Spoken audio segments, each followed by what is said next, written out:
different officers do have their different methods. I must say the lieutenant's investigatory procedures do differ somewhat from my own. Well, that speaks very well for you, Sergeant Wilson. Well, thank you very much. Welcome to episode 9 of the Columbo podcast, where our procedures don't differ very much at all. Always the same here, isn't it? Every week. Is that a bad thing? No, I think it's... Consistency is Consistency, people like that. It's not exactly the same every week. We are going to look at or discuss the Greenhouse Jungle this week. Yes, it's the second episode of season 2. What have you been up to since last week, Ian? Anything exciting? Oh, I watched the Greenhouse Jungle. That was the highlight of my week. That was your highlight? Yes. Oh well. It's not been the most dramatic week of my life, I have to admit. Okay. We saw the return of a familiar face. Yes, first time. Well, it's not the first returning actor, but the first returning lead. Yes. In the series, so that was interesting. From a victim to a villain? Well, not quite. Yeah, victim's husband, wasn't he, the first time around? I suppose, technically he's a victim too. Yes. Victim of crime, yeah. Do you want to say anything before we begin, or will we crack on? Well, we should say thanks once again to everybody who's been making such a big effort with the iTunes ratings and reviews. It's made such a big difference, and we really appreciate it. So thank you to everybody who's gone to that trouble. It's fantastic. Let's move on with your summary. Okay.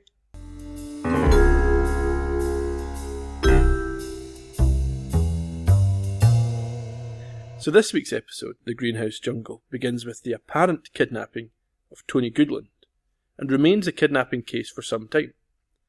Columbo nevertheless takes an interest, and when that initial faked kidnapping becomes an actual murder, he is in position to solve the crime.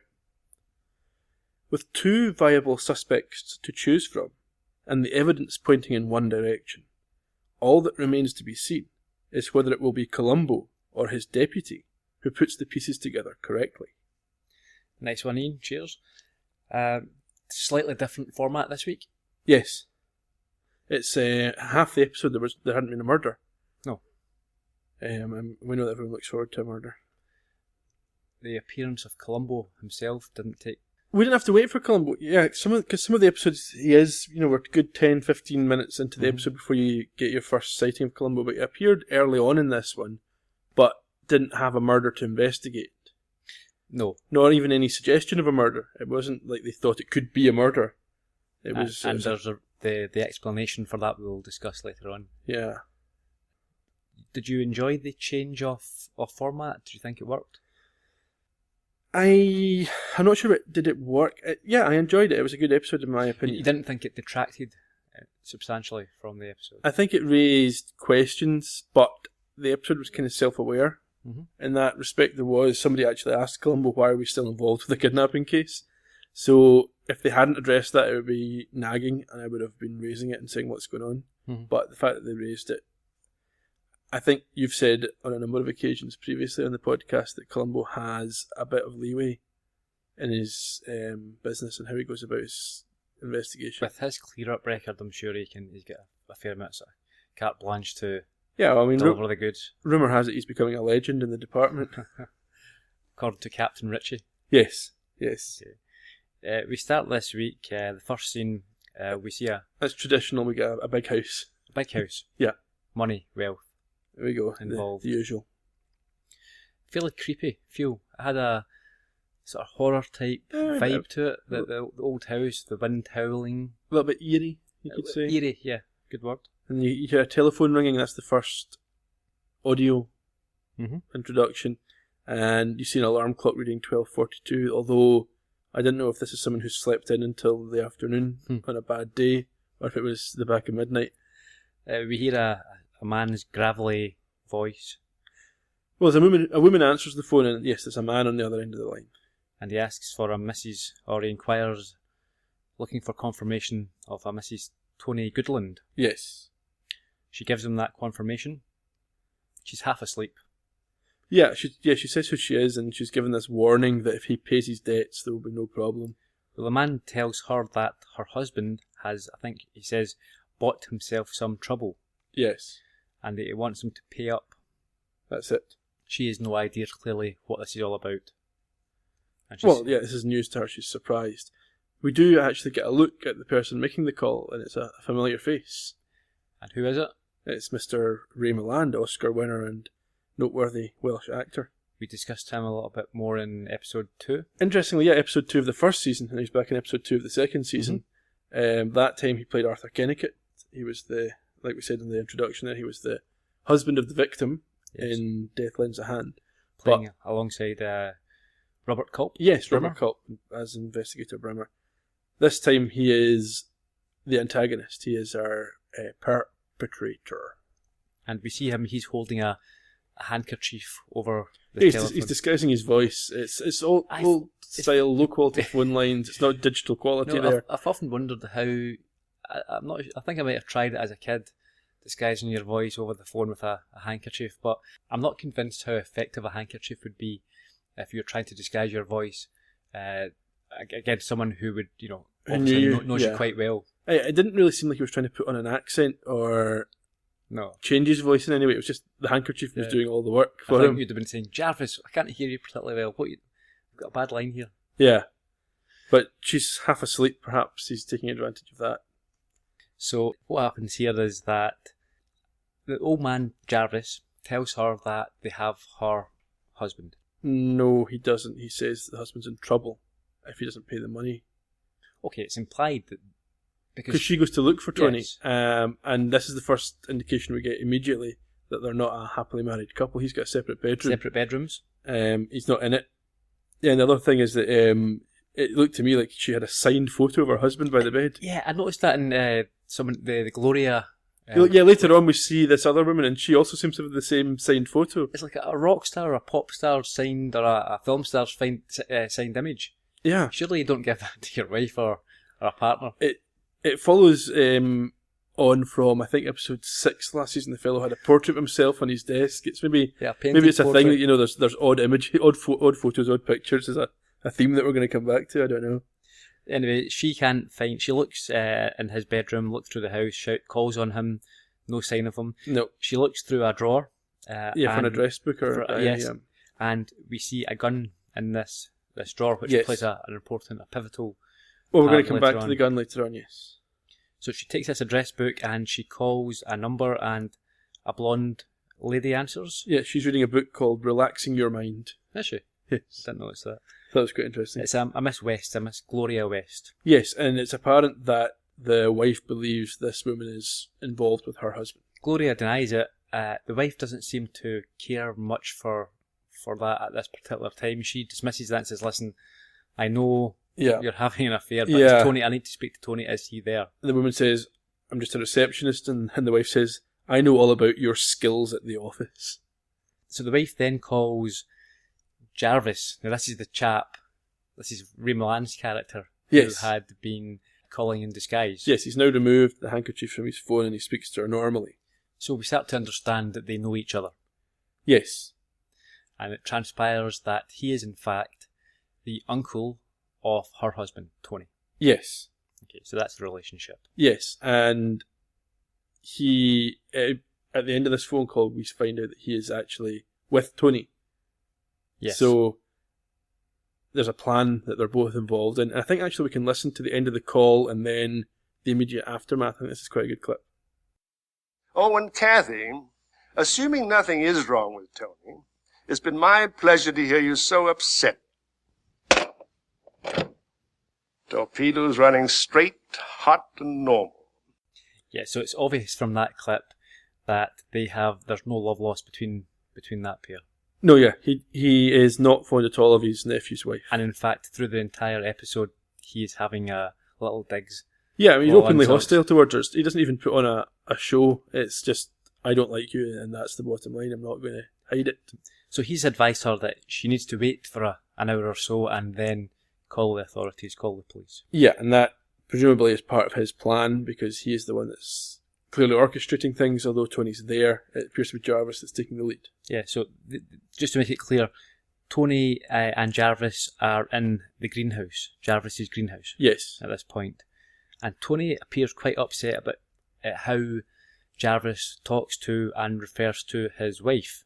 Yeah, Tony's not trying to scam the wife at all. He, in fact, I believe, is concerned that his wife is straying somewhat and wants to do something to win her back. He still loves his wife. Yeah, it's an odd relationship or an odd setup because Jarvis claims that she deserves to be treated poorly because she is seeing other men. Yeah. Tony tries to defend this by saying that he sees other women. He says, maybe I'm seeing other women, but I don't think he actually is seeing other women. Okay. And Jarvis claims that this claim is just a defence mechanism or a means of trying to show that he isn't unhappy or bothered about his wife's cheating. Well, the impression that I got is that Tony is concerned by his wife's cheating and wants her back, and he's making efforts now. The whole point of this plot is to get money out of his trust fund that's locked away, and he wants that money so that he can get his wife back for himself. As they're having this discussion, we see Jarvis remove or pulls out a gun. And for a second, you think that perhaps Jarvis is going to do him in at that point. You're used to this. This is normally the point of the episode where the killing would happen. And so you think, well, maybe he's just going to shoot him. Maybe this is the end of Tony. But it's not. They get off in separate cars.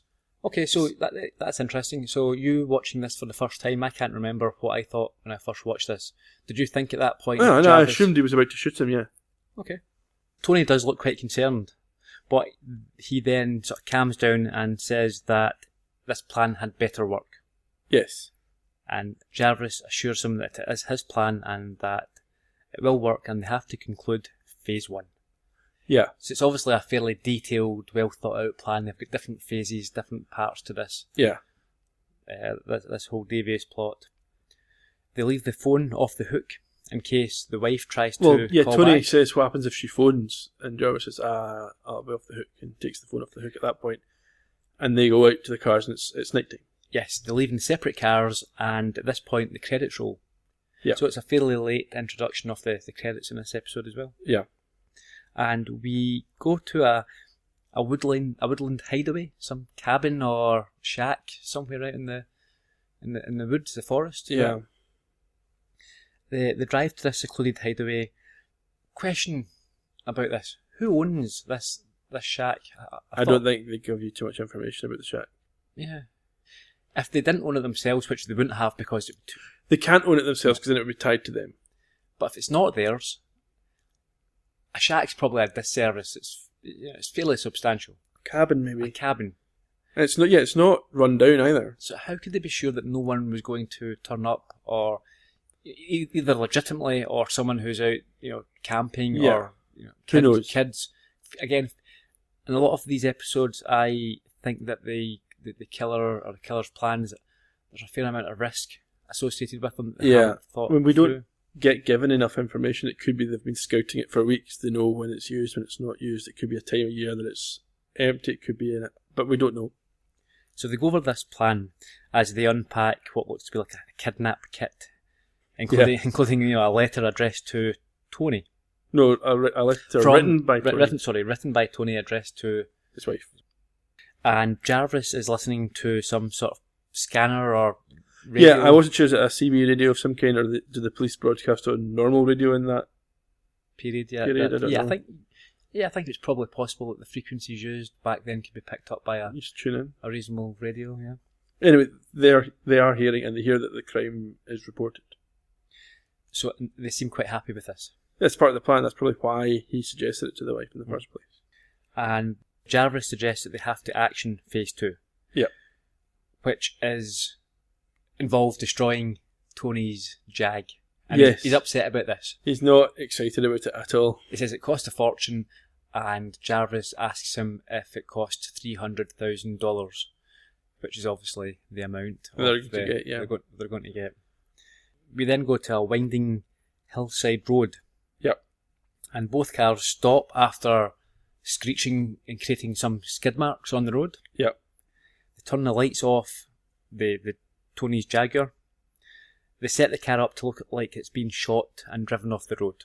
Yes, they shoot the window and then they push it down the hill. Before they do that, they set the time on the clock to 12:18. Yeah, they do that, but that doesn't really come up again other than they note that's about half an hour to an hour's difference, or is it 2 hours difference? Yeah, it doesn't seem as if there It's would not be any reason to do that. They weren't trying to. Normally, when you do that type of thing, it's normally done You're by setting up an alibi or yes, something like that. it's normally done by the traditional trope would be a wristwatch, which you crack, when the person has fallen or whatever to show. But yeah, there was no reason to set up that alibi really. They set that up and then they make a big show in the next scene when the police find the car of saying what the time is, but they don't really come back to it. And this isn't the only time this has happened. I think in previous episodes as well, you get these little clues and then they're let drop. They don't round them off or tie them in. And perhaps that's just part of police work. Not everything is a clue that leads to something specific. It could be, yeah. Columbo is looking at different elements, things that might be useful, things that might not be. It's building an overall picture. So they push the car down the embankment. Yes, I think they do. Jarvis's last line in this scene is the end of a perfect day. He's quite happy his plan's going off without a hitch. He's quite a cunning, sneering villain in this episode. He's got a touch of the moustache twirling bad guy about him. Perhaps. The actor who plays Tony is Bradford Dillman. Yes. He has been in 8 episodes of Murder, She Wrote. There you go. Which was, the last one was his last acting role. Not sure what he's doing with himself these days. I'm not sure, but I did come across on the internet, there was a movie in the last 10 years or so called Being Bradford Dillman, or something along those lines. Really? But it was not in any way related to Columbo or this episode. It was a strange, you might want to look it up yourself. Well, perhaps some of the listeners might be able to give us a bit of background on what that movie's like. If there's a connection or anything like that, but it seemed that the synopsis that I read was a bit unusual, and I don't know if it's the same Bradford Dillman. It's quite an unusual name, though. Yes. So perhaps there's a connection there. If anyone knows, you could let us know, perhaps. He won a Golden Globe in 1959 as the most promising newcomer. Well, we have seen throughout the first season and then into the second season of Columbo that they are using decorated actors. Well, in this episode we've got Milan again. Milan's an Oscar winner. We already knew that. We've had multiple Oscar winners, Golden Globe winners, Emmy winners, Tony winners, Walk of Fame award winners. So it seems to be that they are not scrimping on the quality of talent that they're putting in these shows. And what was unusual is it's fair enough in season 2, 3, 4 after it's become a hit. Yeah, these guys want to appear, but this was right from the beginning. When they're clearly investing in the show, and it's not even just in lead roles as well. Tony's not a major part. I know he's a key cog in the story, but it's not a major acting role.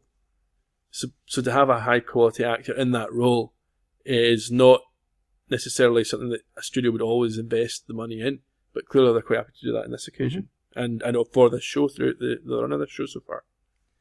Columbo's appearance is the next morning. Oh, you say Columbo's appearance and it just brings us back. The first policeman he meets doesn't realise he's a cop. Do you think they're overdoing this? The phrase over-egging the pudding comes to... Although we are watching it one after the other. Maybe it's been off for 6 months. Folk haven't seen it for a while. Yeah. Maybe give them a break on this. And again, I suppose, in fairness, the studio cannot assume that every person watching this episode has watched them all. Yeah. I mean, we talked last week... They have to reinforce the character traits of Columbo each episode. We talked in episode 8, you were saying that the studio were trying to force extra characteristics onto Columbo for season 2. So perhaps this is just them emphasising the existing ones. Although you mentioned last week they were wanted to put a deputy with Columbo, and we see that in this scene actually come to fruition. He does have a deputy. He does. So the uniform cop doesn't recognise Columbo, and we have a senior plainclothes cop comes over and admonishes him. Yeah. And he is obviously... He's junior to Columbo, but still fairly senior. Yeah. This is Sergeant Wilson. Yeah, I've got a note here. Sycophantic colleague lights Columbo's cigar. Yeah. Okay. I don't think that... I know you are saying sycophantic. I'm not... that seems a tad harsh. Maybe it's just the way he initially acts. Yes, I think he's eager. He's very much by the book. I think he's probably, came top of his class and, the police academy and what have you. Yeah, the boy wonder sort of. Yes, so model.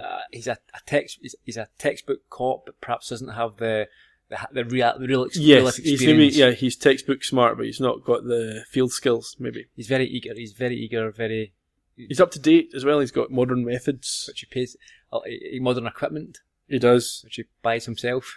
Oh yeah, he's invested in Columbo now. It's clearly a bachelor. He's spending his own money on cameras for work. We'll come back to that. That was a nice line. And actually, one of the first things he says to Columbo is he points out the quickest way to the. But before that, he's summarising what in his mind has obviously happened. He explains that He car uses the word crash. obviously, like he doesn't doubt himself. He believes, he's worked this out. Here's what's happened. I'm not going to question any of this. Although, in fairness, he does say, "I'm sure you don't need me to explain this to you." Yeah. And Columbo encourages his explanations. Yeah, but what he's done is he's looked at the scene and he's taken in superficial facts and reached a conclusion prematurely. Although we do get annoyed at Columbo for reaching premature conclusions. He's entitled to after. Yeah, he's got the pedigree. Yeah. Yeah. So this is quite a funny scene. So Wilson explains to him, Sergeant Frederick Wilson. Yes. He explains, he shows him the quickest way down the hillside, which Columbo takes. Yes. And it certainly is the quickest way down. Well, Columbo looks a little bit shaky at first, trying to keep his balance, and then it just goes out from under him, and he takes quite a tumble. It's that way. You're trying to walk down a steep hill, and you start to run because you can't keep your feet going the right way, and then you hope you're not going to fall, and then you fall. And this happens to Columbo, and it looked real, whether it was an actual fall. From what I gather, that was a genuine fall. It wasn't a stuntman Columbo. It was in the script, or he didn't mean to fall, or I don't think he meant to fall. Right. Certainly not to the degree that he did. Right. So yeah, it was a nice scene, and Once they have the footage, they might as well use that. without a doubt.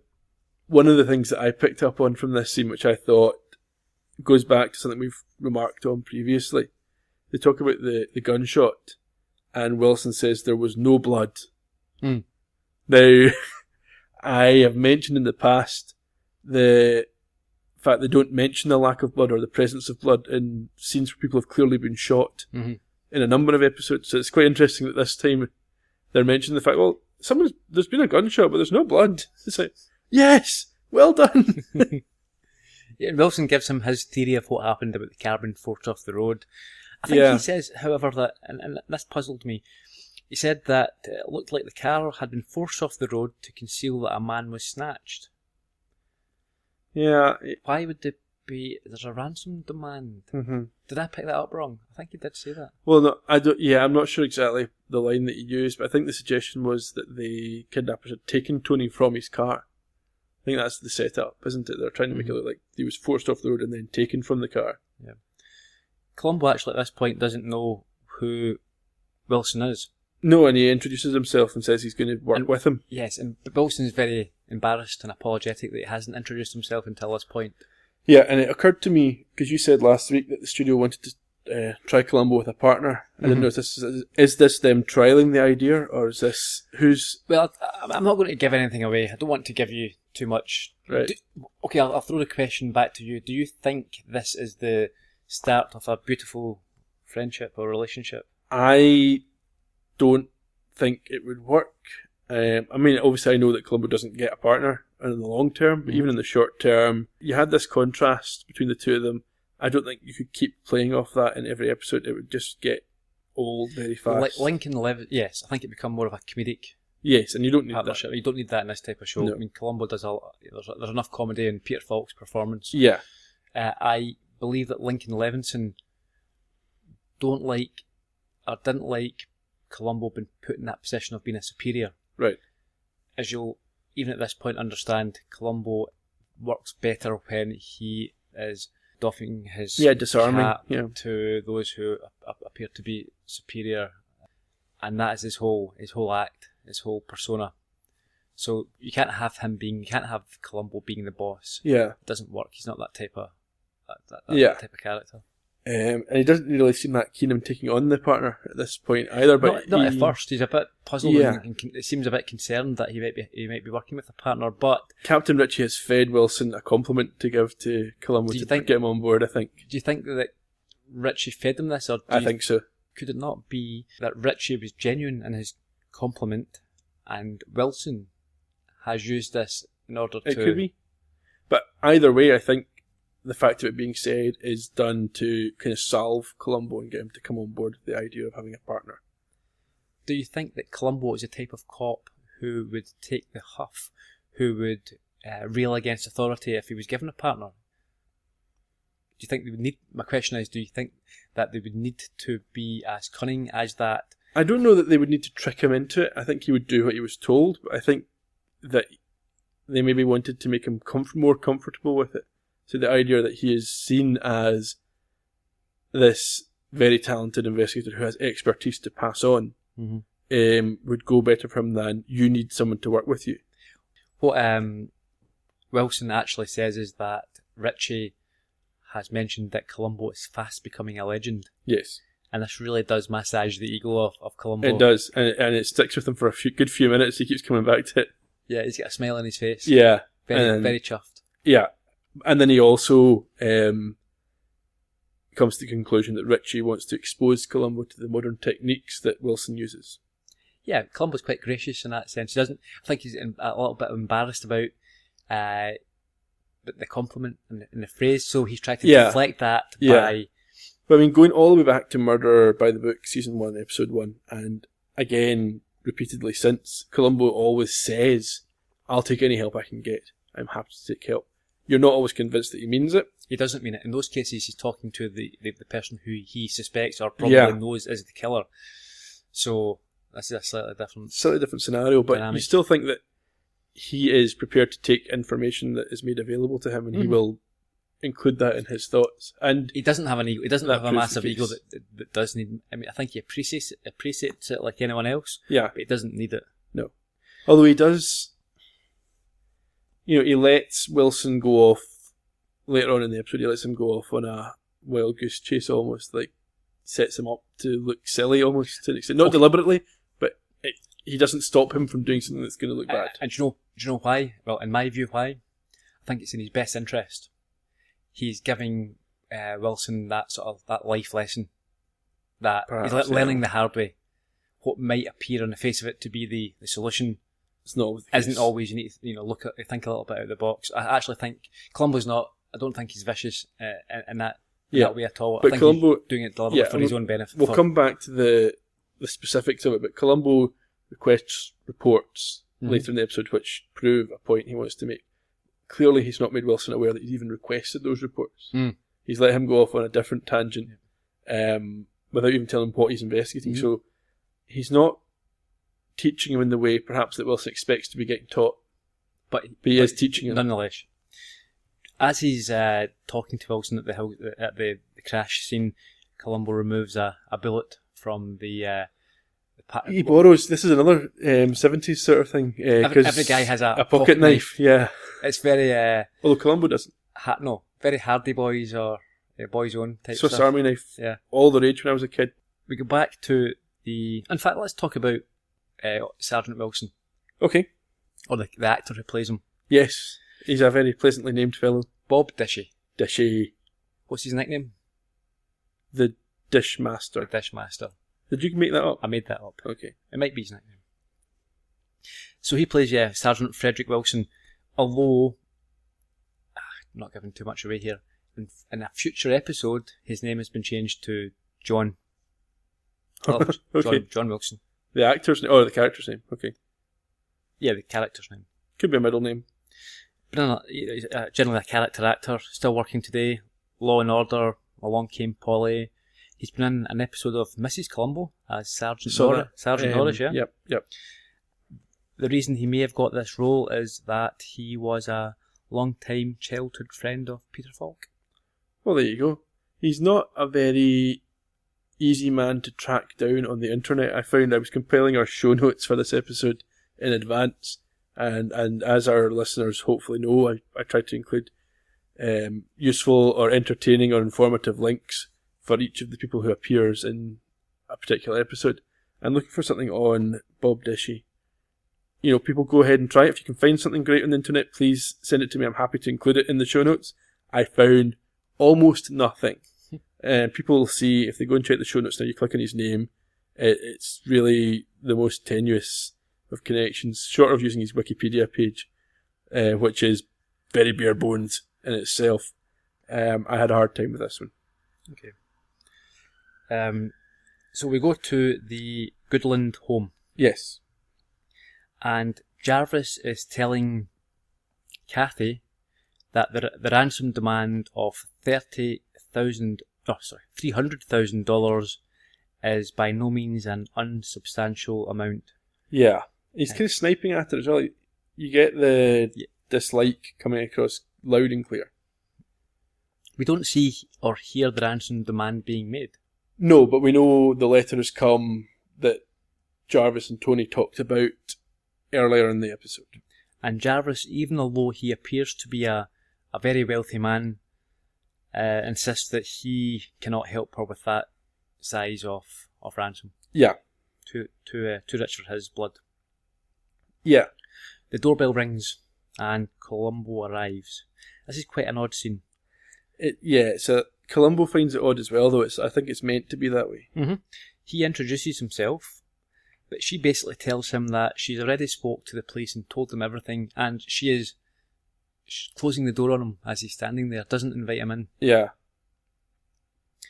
Now, in fairness, I think that's because she has been told by the apparent kidnappers that she's not to get the police involved, so that's probably fair enough. What happens next, Ian? Columbo is kind of confused. He gives her the information about the car that they found, the bullet hole, and he doesn't understand her reaction.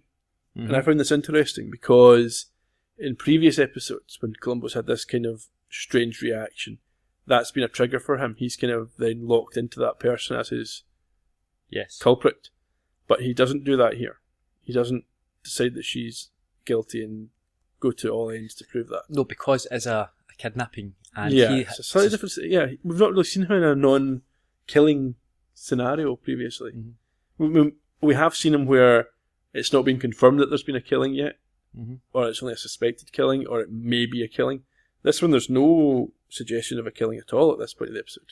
There's not, but it may be a case that statistically, when someone is kidnapped at this level asking for this amount of cash, that in most cases it does result in homicide, therefore it might be the prudent thing to do to get homicide involved. Well, possibly, but not long after this, Columbo is asked, why are we still investigating this? We were homicide detectives. True. By Wilson, I believe. But anyway, they go through, Columbo and Mrs. Goodland go over the ransom letter, the details of the discussion, even though she's been told not to speak to the police. She shares that with him, and I think at Jarvis' prompting to a certain extent. Kathy, who's the wife, tells Columbo that Tony's fine, and that she received this letter. Yeah. And Jarvis explains to Columbo that the demand is for $300,000 in small, unmarked bills. Yeah.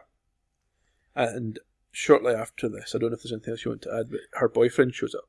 There's a couple of things. Just ahead of that, okay. So Columbo is informed, because this is quite important, although I'm not sure why. Columbo is informed that Tony has a trust fund. Yeah. And that it can only be broken into, as it were, of course, yeah, in emergency circumstances. Such as this. And the letter is with the bank at the moment in order to confirm that the letter is has been written and signed by Tony. Yeah. This is very, very odd. I don't understand this. It's not a procedure that I get at all. No, as far as I'm aware, in most cases, you don't make the person you've kidnapped write the letter and sign it. Why would you need to? If Tony disappears, doesn't come home that night, and the wife gets a call saying, "I've got Tony, give me the money." Yeah, that in itself is proof enough. Sure. I mean, there are reasons why you certainly wouldn't write a letter yourself. So we've seen in movies and stuff, the clippings from newspapers made into letters. Getting the victim to do it himself is a lot easier than that, and it doesn't identify anybody. Yeah, but those are two different techniques. You would either normally send a letter Or call. Yeah. So the fact is they've called anyway. There's no need. They can just say, give me the cash. I want 300 grand. You don't need to write a letter. That letter does not need to be confirmed. Sure, but from Jarvis's point of view in preparing the plan, having it written in a letter, that's permanent. He doesn't have to be in a certain place to make a certain call to make the demand, because he knows he's going to be involved with investigating or being on the family side of things. So that takes him out of that side of things. Yeah. Perhaps. It might just be that he thought that was the simplest way to do it. So as you mentioned, Jarvis, he leaves and... Jarvis leaves to go to the bank because he's going to go and validate everything and get the money out.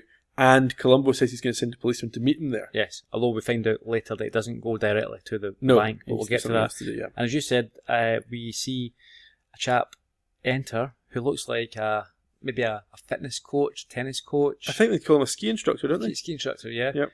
Ken Nichols. Yes. And he arrives and he kisses Kathy. Yes. And Columbo looks extremely embarrassed and awkward, doesn't know what to think or do. Yeah, it's quite interesting, both in this scene and in later scenes. Ken tries to make out that they're just good friends and he's there to look out for her and care for her, but she's not getting interested in covering it up. No. She's quite brazen about it all. Ken actually introduces himself as a friend of the family. Yeah. One side of the family. Yeah. I think, though, that Kathy is aware that Columbo isn't stupid and doesn't feel that she has anything to apologise for anyway. Yeah, which is fair enough. Ken tells Kathy to go and get some rest. Yeah. And tells Columbo, she tells him that Columbo is leaving. And it's a bit sort of hostility there. Yeah, and she says to Columbo, talking about Tony, she explains that she does care about Tony, regardless of this, and that she and Tony lead separate lives, and she doesn't care what Columbo's thinking right now. Yeah.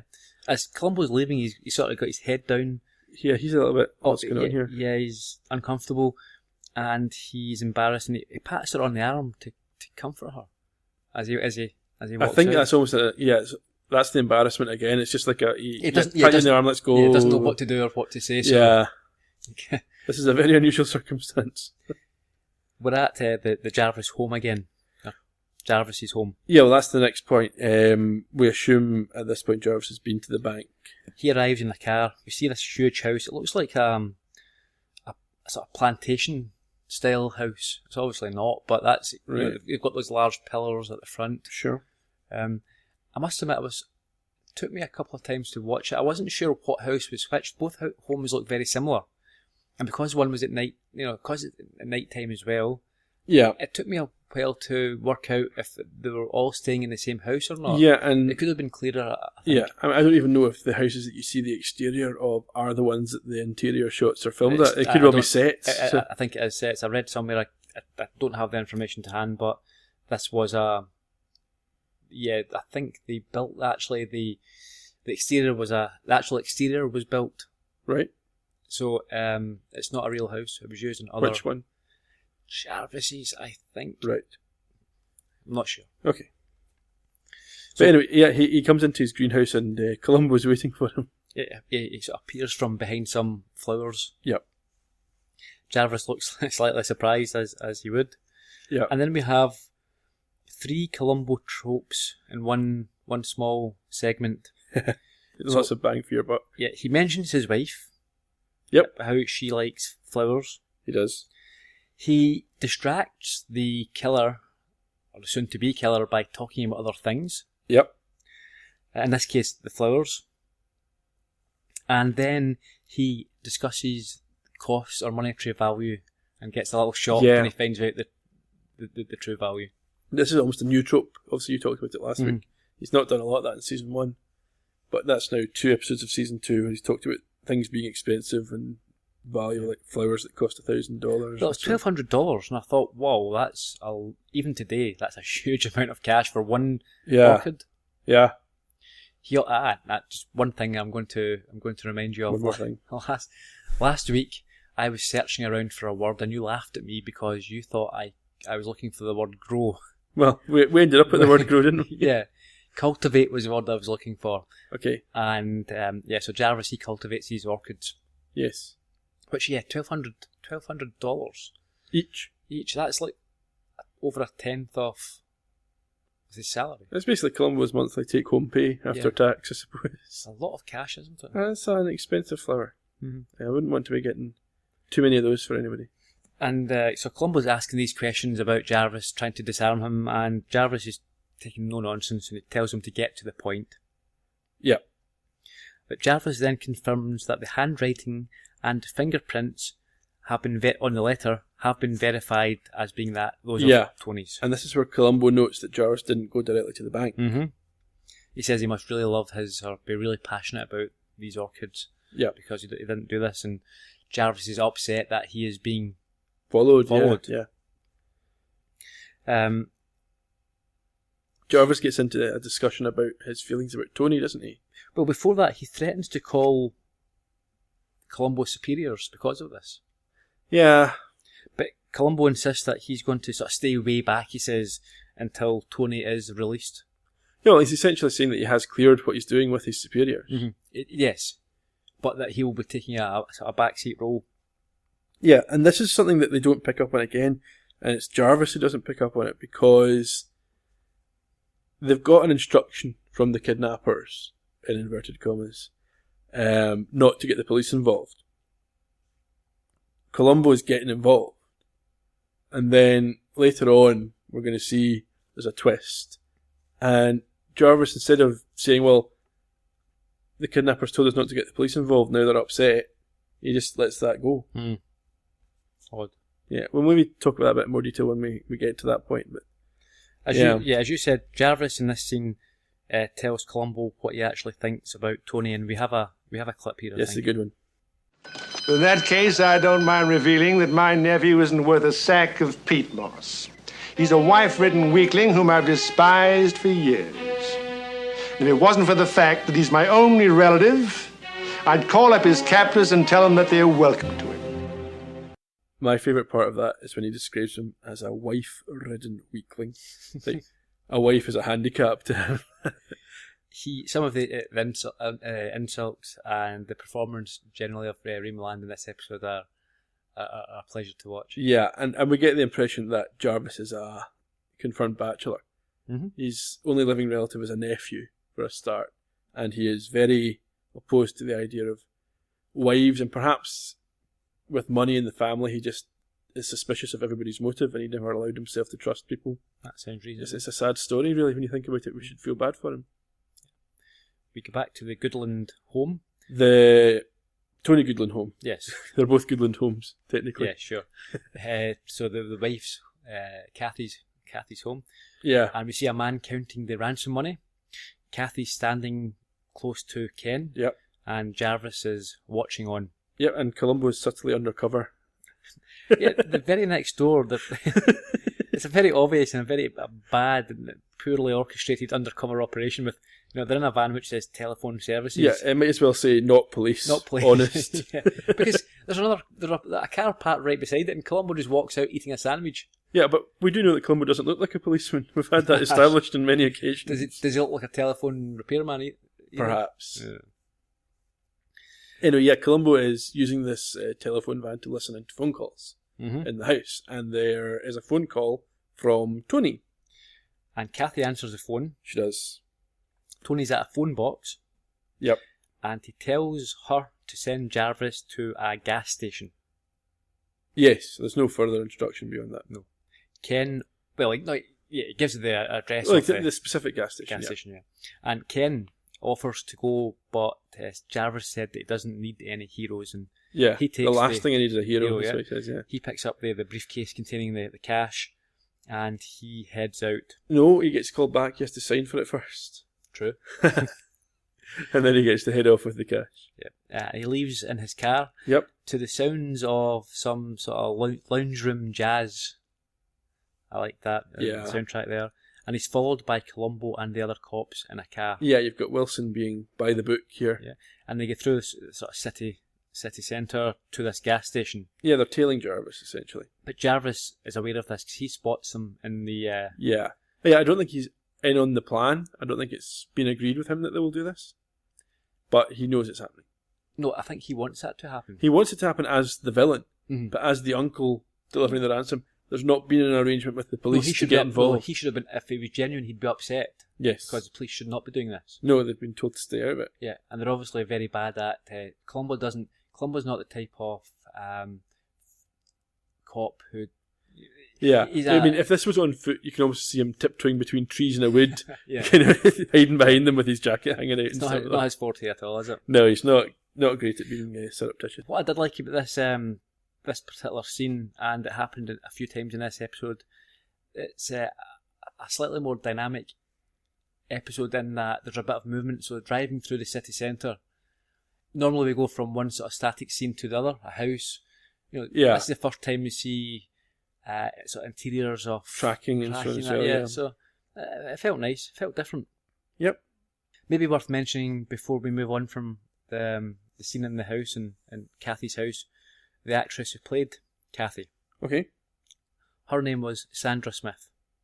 I don't know if she reminded you of anyone, but she reminded me, certainly in the first scene, of Jane Fonda. Okay. I think it was a Jane Fonda maybe from the 70s or the 80s, not current Jane Fonda. There just was a similarity there that I picked up on. Perhaps. She didn't do a lot of acting. Finished with the Rockford Files in 1975. Has done nothing since. There you go, maybe she had another career. The one piece of interesting trivia relating to her was that until 2009, she was the only other actor to have played Captain Kirk in Star Trek. Other than Bill Shatner. Yes. Until Chris Pine took it on. Mm-hmm. Do you know how that happened or occurred? Yes. Okay, tell me. Oh, okay, it was a body swap thing, and I believe it was actually the final episode of the original series of Star Trek. Was it? I'm not a Star Trek fan. I'm not going to commit to that right now, but that is the belief that I have. I think the episode was called Turnabout Intruder. Okay. But I don't know anything more than that. But I'm sure Star Trek fans know all about it. There's plenty of them. I've heard that. Yeah. Okay. We go to the gas station. We do. Where Jarvis has been instructed to go. Take a call, yeah. Take a call. So he answers the phone. Ah, yes, and Tony gets all familiar with him without realising they're being listened to. Yeah, and Jarvis insists that he plays it by the book. Tries to play it cool and swap him down, and Tony goes back to the script. Mm-hmm. And he gives Jarvis directions to another location, which is a dirt track. Yeah. Somewhere. Yeah. So we go to this dirt track. Jarvis stops the car. And Wilson and Columbo and the rest of the cops are a few hundred yards back on the same road. They're right there. Yeah, they're not round a bend. They're directly behind them. Sitting right there, yeah. Are we to assume that Columbo at this point knows this is not a real kidnapping? Therefore, he's not taking it very seriously because I would hate to think that Columbo is so unskilled at being involved in a kidnapping situation that he'd put someone's life at risk by being very sloppy.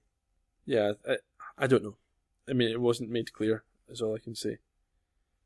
Either way, Wilson gets out a camera and he tells Columbo that it's some sort of night vision type. Yeah, he's got night photography is the first. This is the thing that he's bought for himself. This is a scene where he says he bought it himself. He's obviously very dedicated to the job, and what is it? Columbo states he must be a bachelor. Anyway, we see Tony appear with a stocking over his head from the woods, the trees. Yes, it's not obviously Tony. It's not. We know it is, but it's not obvious to Columbo or Wilson. And he runs down the hillside towards the car. He takes the briefcase from Jarvis. Runs back up the hill. Wilson gets some quite clear pictures of this person doing this. Yeah. And he disappears. Yeah, and Columbo's suspicious of this. We find out later on because he thinks it's been done so obviously that it would be easy to get photographs. Yes. And they've set it up at the top of a hill so that they would obviously be with the visible. intention of getting that's what he believes, yeah. So I think he's kind of getting, if he wasn't tipped off before, he certainly is now. So Tony disappears and Jarvis drives around the bend, and Tony reappears and gets into the trunk of the Jarvis's car. Yes. Again, this is another very risky part of the plan. Yeah, they could have been followed. They could have been followed. But they weren't. No, lucky enough. Yeah. Columbo and Wilson are looking at the footprints in the muddy bank and discussing techniques again. Yeah, this is Columbo wants some sort of plaster cast off it, and Wilson sort of wants to laugh at him and he suggest swats that them down. It's like, well, they increase in size by like up to a size and a half when they dry. So Wilson recommends 3D pictures. 3D photography, to check the footprints. That's what they do nowadays, apparently. So we're again. Columbo looks a bit uncomfortable to me at that point. In what way? I don't think he is excited about the new technology. Maybe he's just fearful of it. Maybe he just doesn't understand it yet, and he's going to find out more. But certainly at that moment, or maybe Columbo, as I'd said before, maybe he knows that it's a waste of time, and he's uncomfortable just thinking about it because. Yeah, it could be that. So we go. The car's on the move again. Jarvis's car. So he's driving home, and they pull him over. Yep, the cops pull him over. They ask him what happened, and Jarvis says he was obviously very unnerved. Yeah, and Jarvis seemed a bit moody to me at this point. I don't know why. No, he's acting because moody. he's got Tony in the back of his. Yeah, I know why, angry, but it's part of his plan, playing the role of uncle. Perhaps Jarvis wasn't as good an actor as Ray Milland was, and perhaps he, under the pressure, he couldn't keep up the pretense. It could be that. He certainly doesn't want to talk anyway. He wants to get away from them. Yeah, this is the thing. It would never happen. He says, "Can't this wait until tomorrow?" Now, in this situation where someone's life's at stake, and you know, we all know that even overnight, your memory of things diminish. Yeah, especially when you're an older man. Straight away. Yeah, the thing would be, no, tell us what happened right now. We need to get on to this. Every minute is vital. We've got someone here who potentially could be dead. And Jarvis says, "Oh, listen, let's chat about this tomorrow. I'm tired." And there's very rarely that kind of urgency in Columbo, though. There's always a kind of a sort of a laissez-faire. Yeah, we'll get to it. But in this case, and up until this point, the victims have always been dead. So there's not quite the same urgency. Yeah, but in this case, which again leads me to think that Columbo knows what the situation is. Yeah, well, I think we know that he was unhappy or uncomfortable with the photography opportunity and so on. So I think he's certainly got an idea that he smells a rat here. We return to the woodland hideaway. Tony gets out of the trunk, and there's a little bit of distrust here because Jarvis offers to carry the ransom bag, and Tony insists that he will remain holding it. Yeah, they're going to go and count the money anyway, but yeah. Yeah, so he opens the briefcase of the bag and says and he enjoys the feeling and relief. You know, he sort of fondles They've broken the unbreakable trust as well, yeah. Yeah. And I've got a note here, halfway through this episode now, and still no murder. Mm-hmm. Now there has been. Well, there's certainly about to be. So Jarvis says that he should not be wasting money on that woman being the wife. Yeah. Tony's not having that, though. No, Tony says that she is his wife, and that she wants to keep. He wants to keep her. He wants to keep her, and also wants to keep her in the manner to which she's been accustomed. Yes, and Jarvis cannot accept this. No, and I don't think he ever intended to. I don't think he had any plans to let this plan go to fruition the way Tony thought it was going to. And Jarvis explains that they're now at phase 3 of the plan. Which Tony has not been privy to this point, I don't think. No, and now he finds out that phase 3 involves him being shot in the face. Well, we see the look of horror on his face again, like other Columbo killings, but we don't see the actual act itself. No, but we do see Jarvis pull the gun, and I wanted to ask people listening about this one, because you see this a few times, the posture that people used to shoot in Columbo. They've got the elbow tucked in and the gun in their hand. I don't think that's just Columbo. I think in a lot of TV shows back in the day. So there's two explanations. You mentioned this to me before, and I think... Yeah, my first theory is it to do with the framing, the shot of the people? You don't have widescreen cameras. It's all in 4:3 ratio. Is it to do with that, or is it to do with the way the guns operated? I think that's a good point. I mean, I'm not sure if it's correct or not, but it would make sense that back then, they didn't have these widescreens. They had certain shots. So to keep the gun and the gun holder and frame, they retracted the length of the arm. So that's a possibility. The other possibility, of course, could be that was just the technique for shooting at the time. I think sort of James Bond would do that as well. Yeah. If you go back to the 60s, he would tuck his elbow in towards his hip. And maybe that was just a way of you were trained back then to steady It could be that is just textbook technique. Yeah. That, if the gun's going to reverberate, you won't have your elbow tucked in to stop your arm shaking and getting a shoulder injury. I don't know. Again, maybe someone listening can let us know what their That would be thoughts good are, if somebody had the information, yeah. Or at least a theory, a credible theory. We're off back to the greenhouse again. Yeah. Columbo Jarvis shows up. I mean, we find out, or there's a discussion around a very important issue in the episode. There is. So what happens is that Columbo has found out that around a year ago that Jarvis had fired a number of shots at potential burglars in the greenhouse. Yeah, he's got the report with him, and Jarvis sneers a wee bit and says, "You didn't just come across that. You were looking for it." Columbo kind of admits that, kind of brushes it off a wee bit. But yeah, he had it was Jarvis that had reported that crime.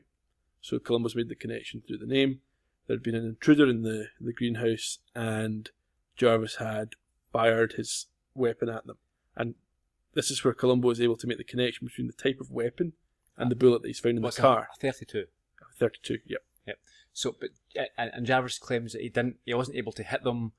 He fired quite low and Yeah, there was scared them off. There was no indication of any broken glass. I think I can't remember. Does Columbo maybe mention the fact the glass is expensive in the greenhouse? I can't remember if he does or not, but certainly there was an indication given that the shots were low. With a little bit of sort of comic relief here, Columbo brings a plant that is his wife's. Yes, but Jarvis is not interested in providing any advice. I think it was an African violet, something like that. Jarvis, he's disinterested in it, but I think his advice is not drop it in the bin. Yeah, put it in the bin, but he doesn't take that advice, and we find out later on that Jarvis tends to the flower and brings it back to life. So Columbo says he's got some sort of loose ends, some things he's unhappy about that he can't quite resolve in his mind. Yeah. First thing is the car, Tony's Jag, was found in neutral. Yes. And this is, as you say here, Jarvis has too many answers. So he says an explanation could be that the kidnappers pushed it off the road to keep it out of sight. Yeah, well, like I say, too many answers. He's filling in the blanks.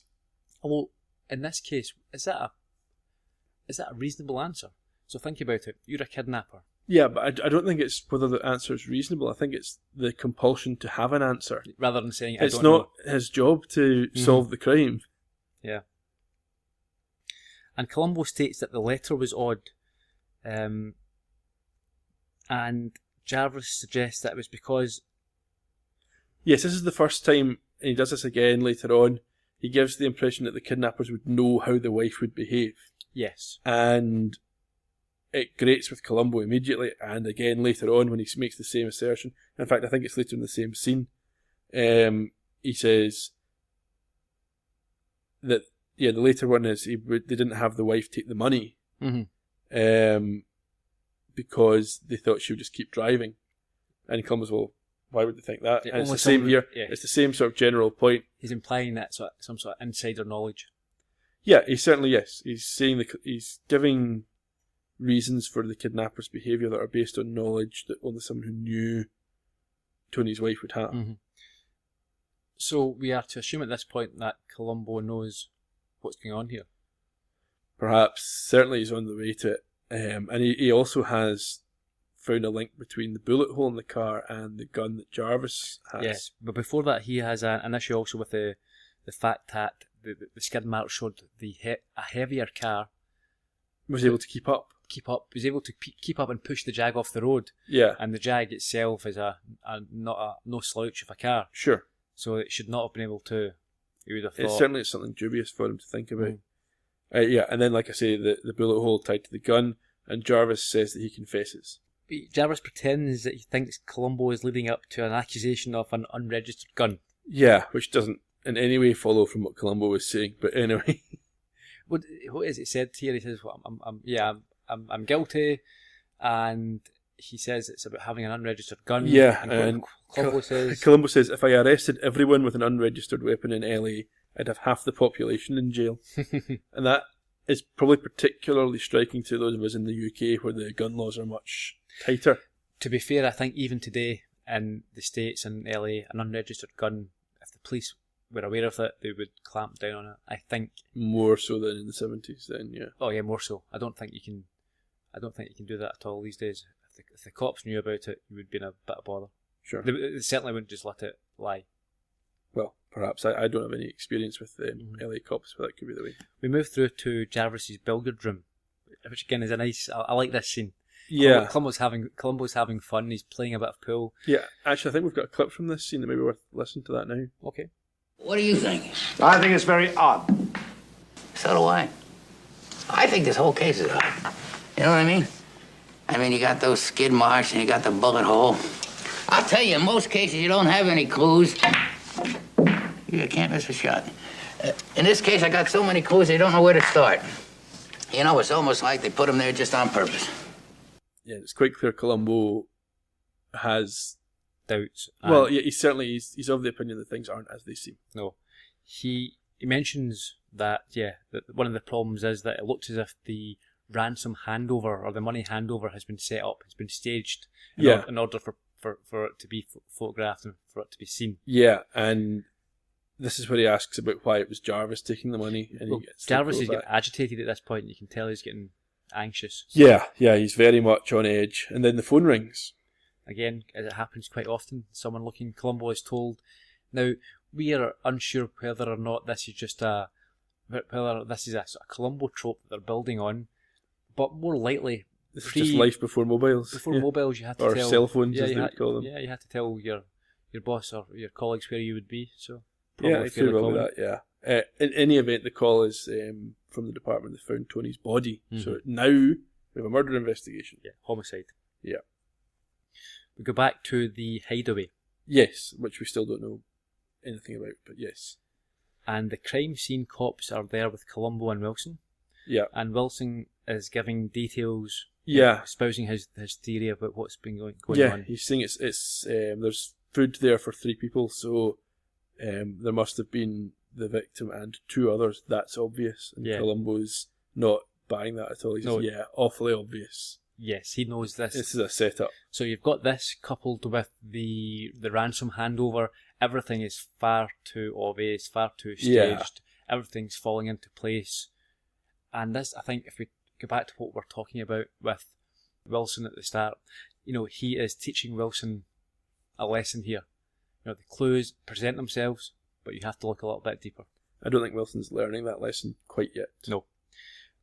We are off now to Gloria West's apartment. She insists that she was the receptionist to Tony, and no more. There was no love affair with Tony. Yeah, Columbo's there talking to her, and he's not hugely patient, but he really wants some information from her. So again, we get to see almost the harsher side of Columbo here. He's a bit more persistent, a bit more direct. He is, and we've seen this in many scenes over the first season and a bit. That I think this is now an established side to his character. He pushes. He's not too harsh, but he does push if it's required. Yeah. Anyway, Gloria basically says that because his wife was playing around, Tony would come over to make her jealous. Yeah, and just to talk. They liked each other's company. And there's a couple of little nuggets of information. Yeah, she says that they talk about, and he mentioned his trust fund. Yeah. And she tells him that Tony had been complaining that his wife was having a relationship with someone, we assume Ken. Yeah. And that he had been down about this, but that a few days ago, he had appeared to resolve the situation by buying this man off for $50,000. He was going to. He was now happier about it because the resolution was in sight. So we understand that he had came to an agreement with this chap Ken, and that he was willing to walk away for $50,000. Yeah, and Columbo wants to know where Tony would get his $50,000 from. Yeah, well, this is helping Columbo because it tells him that Tony was in on the plan. Yeah, well, at this point he's worked it out, so he asked Gloria if Tony would be the type of guy who would fake his own kidnapping. Yeah, or if he could be led to that sort of thing. Yeah, because, and he plays on her fondness or perhaps love of Tony by saying, because if he was the type, then it's possible that the person that he was scheming with to do this the one that killed him. Is the one that killed him. So if you could confirm this, it will help catch Tony's and killer. she says he wasn't a strong person, but then who is? I mean, look at me. I eat carbohydrates all the time. That was a good line. It's quite interesting, the whole sort of... you feel like the no-carb diet or the low-carb diets began in the 90s. But it seems or to... 80s anyway, at the very earliest of the 80s with I'm thinking aerobics. Atkins and all that sort of thing. Yeah, you didn't really hear too many people. People were concerned perhaps about their fitness, but you're talking about Yeah, carbs and things. It was I grew up in the 80s. Bread was meant to be good for me when I was a kid. But white bread. yes. Put hairs in your chest. That was it. And you drink your milk to help your bones. Full fat. Yep, full fat milk helps your bones. Yeah. And the bread, curls your hair. Change days. Columbo, Yes. this scene sort of ends in a slightly sad and perhaps melancholic note with Gloria saying that Tony was the only guy who Just wanted to talk. just wanted to chat and talk. I think Columbo feels a little bit sorry for her. Perhaps, yeah, she's maybe been taken advantage of in the past. Mm-hmm. But she immediately phones. Columbo leaves, and Gloria immediately phones Goodland, Jarvis. Well, this is a twist, yeah. Why is she phoning him? This is interesting. We find out later. Yes. We next go to a marina, a yacht club or a yacht docking. Yeah, I was looking for the house from Dead Weight. Yeah. When we went down to the marina. Yeah. I didn't see it. Hollister's home. Columbo speaking with Kathy. Yes. She's on the boat with Ken. Yes. And she seems very defensive and accuses Columbo of not approving of her lifestyle. This is not the first time she's had this these barriers and this hostility. She's not hiding this. Like we said before, she's not going to sneak around and make excuses. No, but Columbo's not being shown to be disapproving either. No, but I think she just assumes everyone's going to be disapproving. Mm. But I think Columbo is disapproving, even though he's not showing it. We're going to find out at the end of this scene. Yeah, okay, we'll talk about that. But we'll come back to that. So he asks her where she was the night that Ken went missing. Yeah, because she's not Ken went missing, when Tony went missing. And he says that he notices that, or he found out that her car was not at home when Tony was killed. Yeah, and she says she and Ken were out for a long drive. Mm-hmm. A long drive, presumably, is a metaphor of some kind, or yeah, no. She implies that although she did sort of care for Tony, that she wasn't going to put her life on hold, that she wasn't going to be holed up as a sort of grieving widow. She genuinely seems annoyed that Columbo appears to her to be disapproving of her lifestyle, and Columbo's going to drop it. He's about to leave, and then we get. Well, he says that she's really happy that she's not a hypocrite. She's not a hypocrite.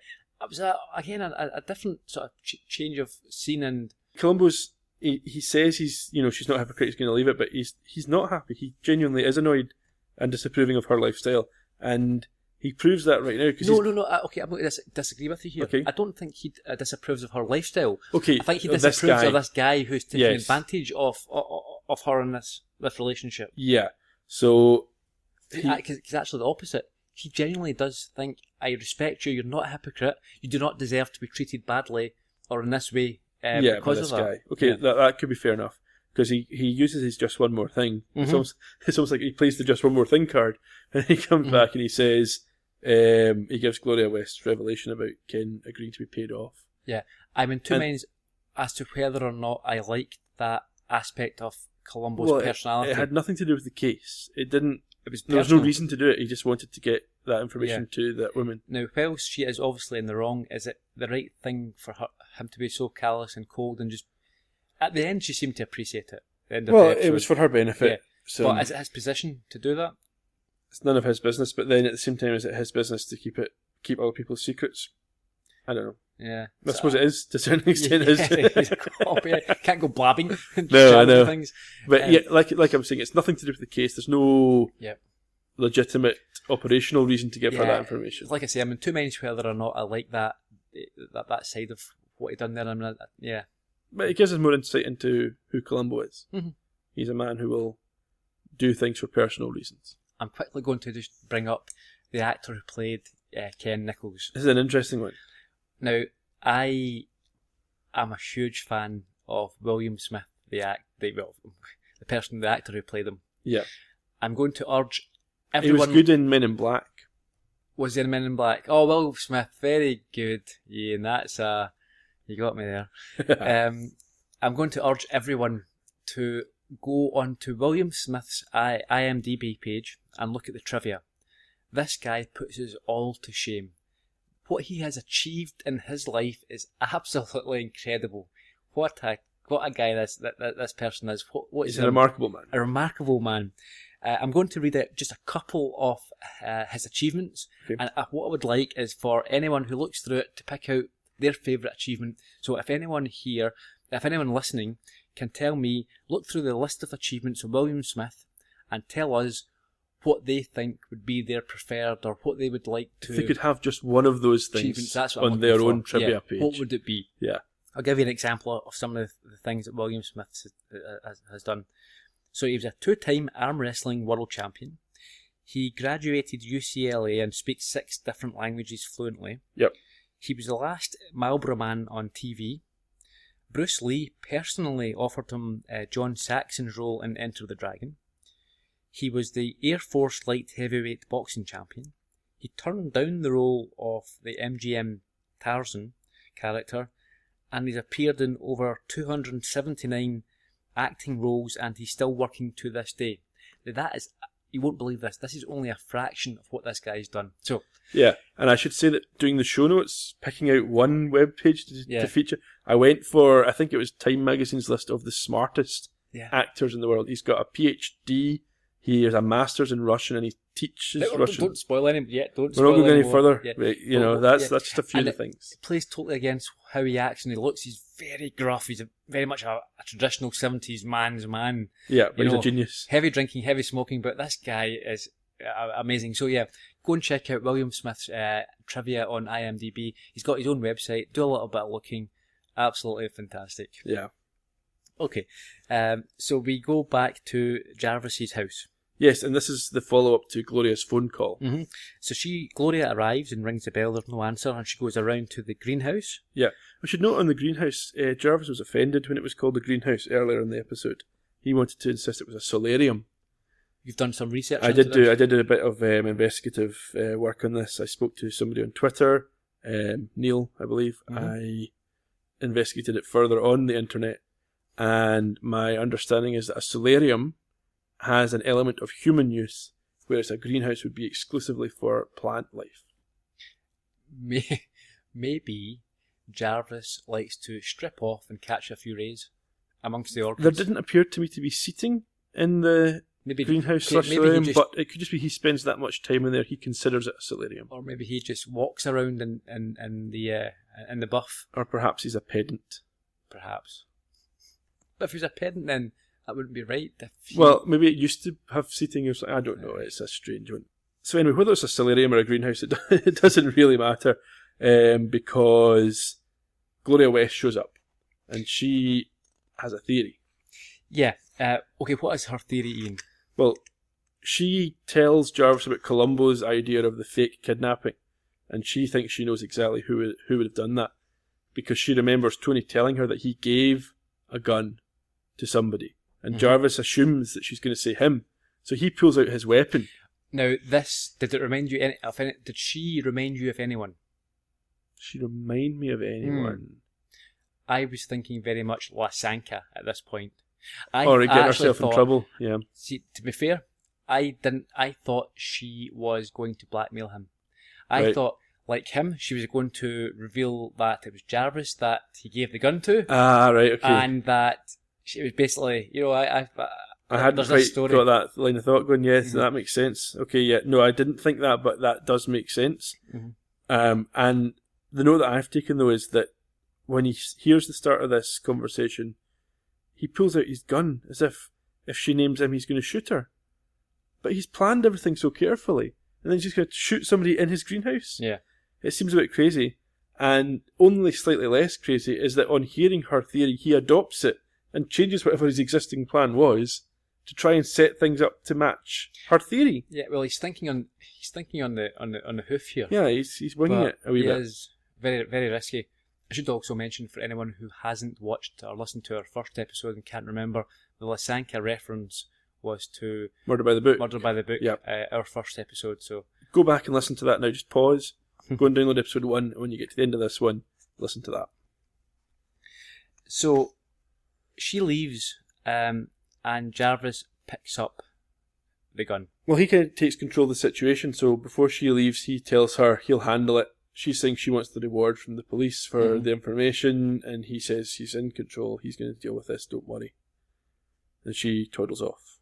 And we're back to Kathy Goodland's house. And she's sound asleep. Yes. And this reminded me of the opening to Lady in Waiting. Yes. Yes. Almost exactly the same idea. Jarvis enters surreptitiously and he hides the gun in Kathy's closet as she sleeps. Yeah, the note I've got is she sleeps in a very dramatic way. she rises and she's almost awake and oh no, she's sleeping. And yeah. And he basically removes the gun that she has that we saw at the beginning of the episode. Yes. Now, we're tying up quite a lot of the episodes here. So you said that it reminded you of Lady in Waiting. Yep. The previous scene it reminded me of Lysanka. In Murder by the Book. This one also reminded me of Suitable for Framing. Right. Where the female, the plant evidence, the paintings in the house. In the closet. Yeah. Yeah. The same type to be of found, yes. yeah. Obviously in that episode it was just Columbo. He found it, he knew what was going on, it wasn't an issue. Slightly different scenario here, we're going to come to that. It wasn't obvious to me that he had left his own gun. I don't think he really showed you that clearly, but we find out why later on. So we go back to the greenhouse. Yeah, and we're still with Jarvis, so obviously time has passed. Again, an issue we've mentioned a few episodes ago, and previous to that also.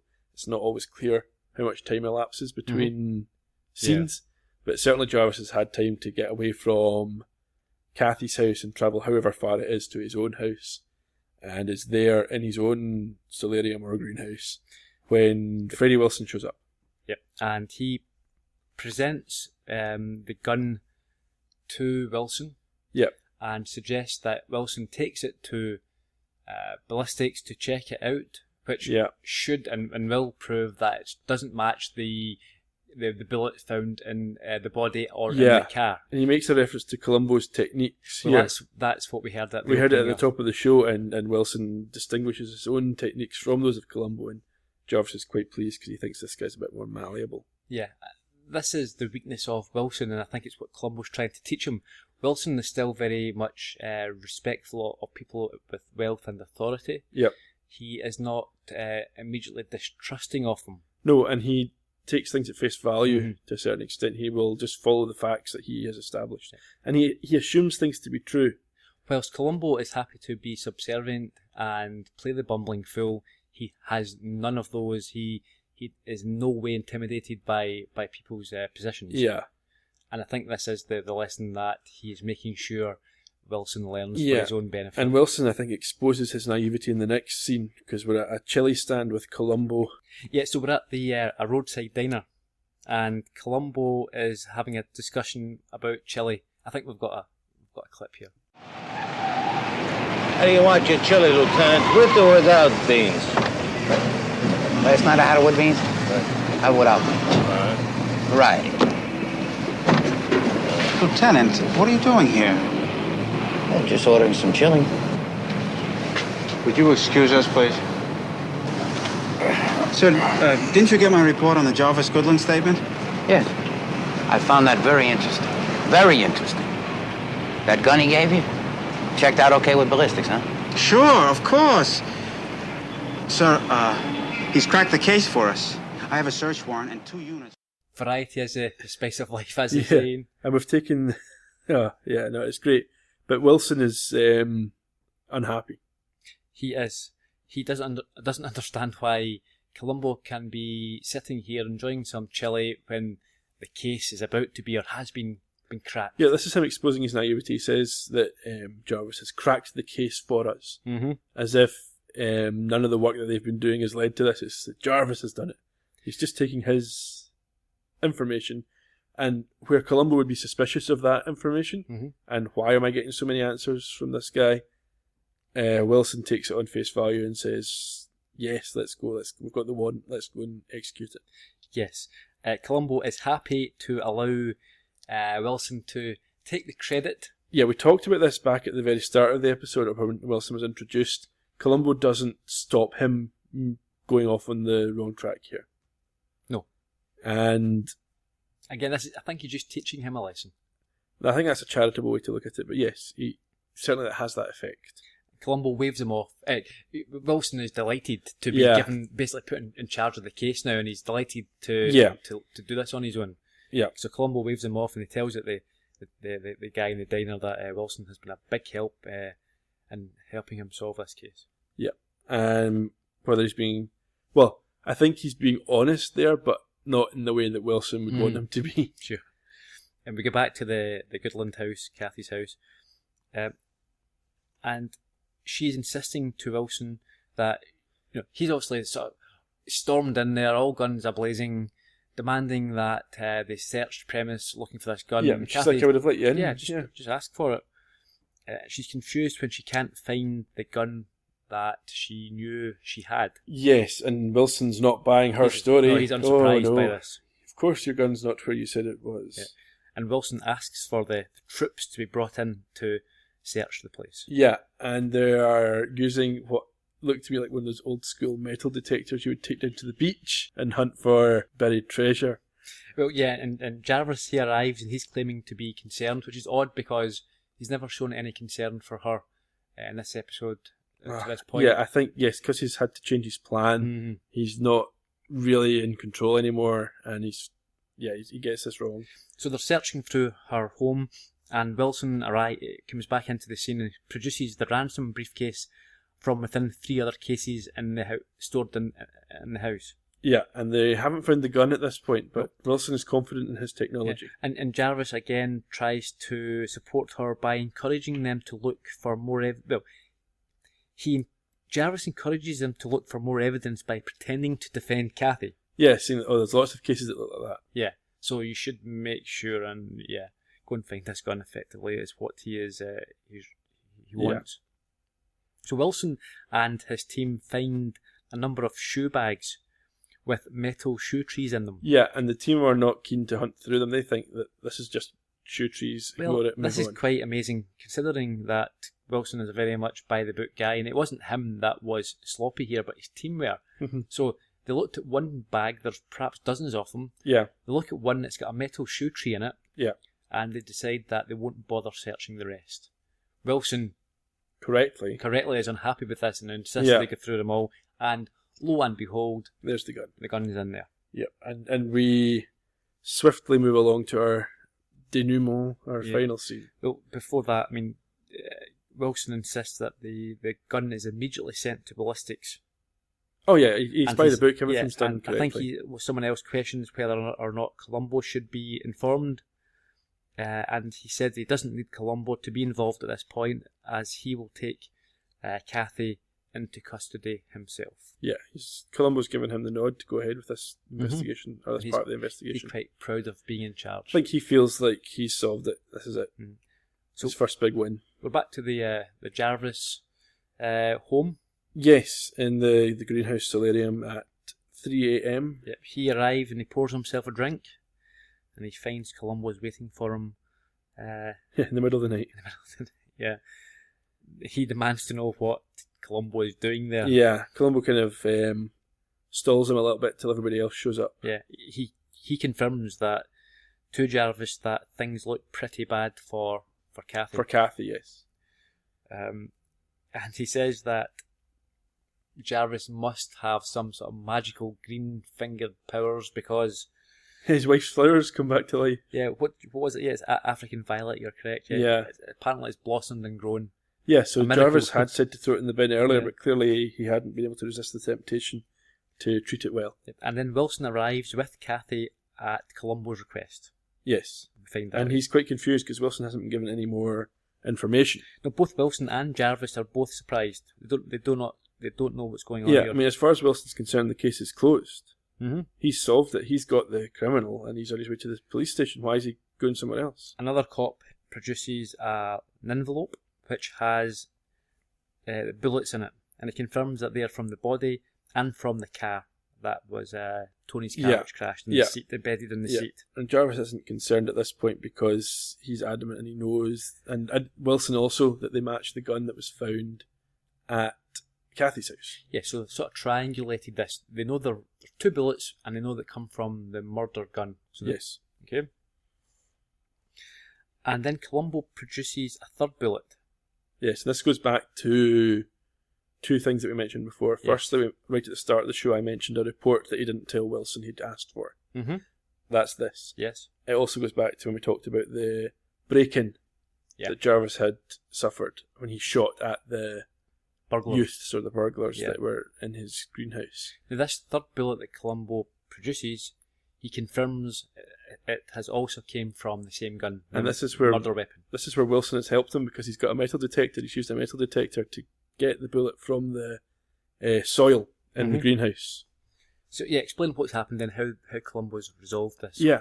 Well, what he's done now is he's used the metal detector. He's found the bullet that was fired at those kids, or burglars. They've found that it doesn't tie to the gun that Jarvis gave them as being his own, but instead to the gun they found at Kathy's house.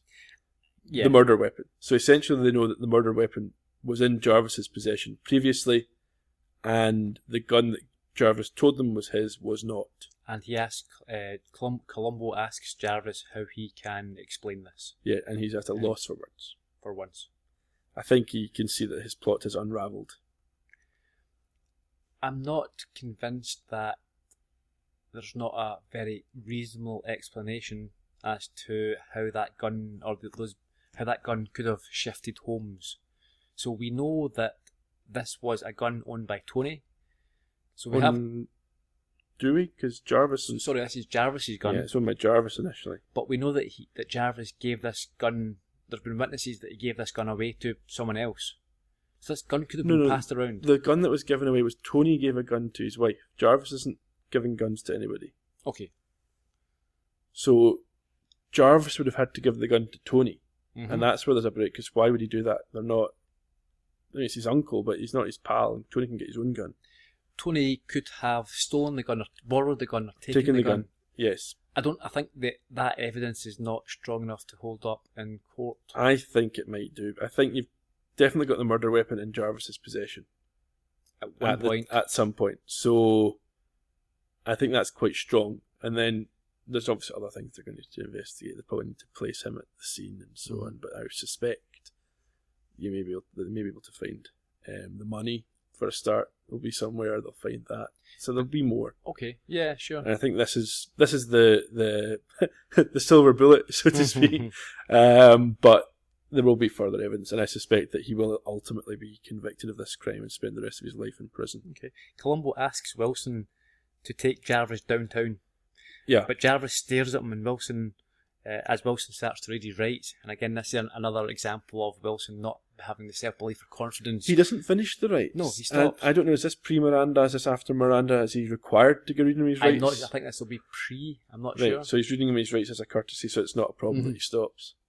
Yeah, but again, it just highlights the fact that Wilson doesn't have that self-assurance. Yeah, he's affected by strong personalities. And Columbo asks to drive Kathy home, which she accepts. Yeah, and I think that goes back to the point that you made. He has a degree of affection for her. We assume she is no longer involved with Ken after the revelation about him being amenable to being bought off. And it vindicates Columbo's decision to reveal the Ken's true... Well, in his eyes it vindicates it. Whether we are still happy with that or not. Yeah, sure, but what I mean is the episode, it vindicates it. It's meant to vindicate it in our eyes because it shows that there's no hard feelings in Kathy. Yeah, well, she's not concerned. She's not concerned. Ken probably is not happy. No, Ken won't be great. Ken won't be happy, but it looks to show that Kathy has been grateful that she's found this out. So it ties it all up nicely in the end. We assume the money will go back in the trust. We assume that. But before Columbo drives Kathy home, he goes and retrieves Mrs. Columbo's plant. He does, because she would presumably not be happy with him if he lost it. No. Do you think it actually was her plant, or do you think he picked up He might have bought a plant in the way, or picked up a plant from somewhere. Well, certainly, you wouldn't be able to buy a nearly dead plant very easily. No. So, it might just be his own, but certainly it fit the bill. Overall, Ian, what's your thoughts on this episode? Yeah, it's a different one. Again, the interesting thing in this one was the lack of a murder until we were halfway through the episode. That was unique, certainly from what we've seen so far. It meant that the dynamic of the episode was different. Columbo wasn't even really investigating anything for more than half the episode. Yeah. The kidnapping they were letting play out to a certain extent, so although he was tracking. Then you had the dynamic with the partner, which seemed a bit forced, to be honest. It wasn't in love with that idea. It was a fun story, but I don't think it was a great Columbo episode, if that makes sense. I agree. I like most episodes, I do enjoy them, but it's not a classic episode in my mind. Yeah, although I think the scene of him falling in the hill is one that's popular and iconic, maybe to a certain extent. Certainly had its moments. I like that scene. I like Ray Milland as well. I think he's good. Yeah, I preferred his. To be fair, I preferred his performance as Kennicott. But no, I enjoyed Ray Milland. He's never bad. The pool scene, the billiard room scene, I enjoyed. Yeah, we didn't really touch on that. It's almost becoming a trope where Columbo has these skills that you don't expect him to have. He was an excellent golfer. We saw that previously, yeah. Although he wasn't very good at the piano. No. So maybe it's that the piano is more. You expect Columbo to be more intellectual, more skilled at the mental things, but it transpires that he is physically. Yeah, he's sporting. Yeah. He doesn't look the sort. Okay, before we wrap it up, Ian, a little bit of sort of production information trivia. Sure. First broadcast, 1972, 15th of October. We go back to the 74-minute length, which I think suits Columbo better than the sort of padded 90 minutes we had last week, or 90-plus minutes we had last week. Yeah. Interesting to note then, that means the second season started earlier in the year than the first season. Because the first season carried over into 72. It was only 7 episodes long. This one's in October, so I wonder if that's a more prominent place on the scheduling, the fall sweeps or whatever else. Yeah, who knows? Could be.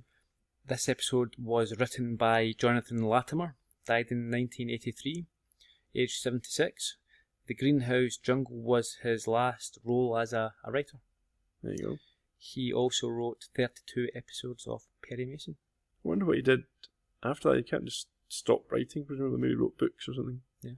In fact, I think he was. He was I believe he was a pulp novelist. Okay. So maybe that was before he became a writer for the screen. Right. So maybe he went back to that, writing books, or just lived off. Could be. The wealth. The episode was directed by Boris Segal. Okay. He was a Ukrainian, died in 1981. He directed 2 Columbo episodes, this and A Candidate for Crime. He directed Sherlock in America and 1 Mrs. Columbo episode. There you go. But most interestingly, he is the father of Katie Segal, Peggy from Married with Children, Sons of Anarchy, Futurama, 8 Simple Rules. So, very well known current actress. That's her father. That's it. I believe he died in an accident. Helicopter. Sad. So next week, Ian, we're going to be looking at The Most Crucial Game. The Most Crucial Game. And I'm looking forward to that on your behalf. You'll find out more next week. I'm looking forward to it already myself. And it's a return of another familiar face. Oh, good. Okay, well, I'll keep an eye out.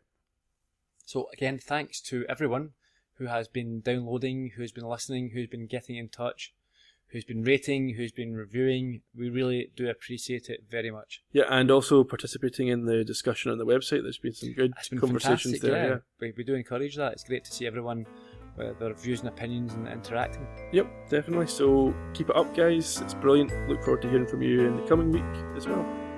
Okay, Ian, thanks again, and we shall see you all next week. Cheerio.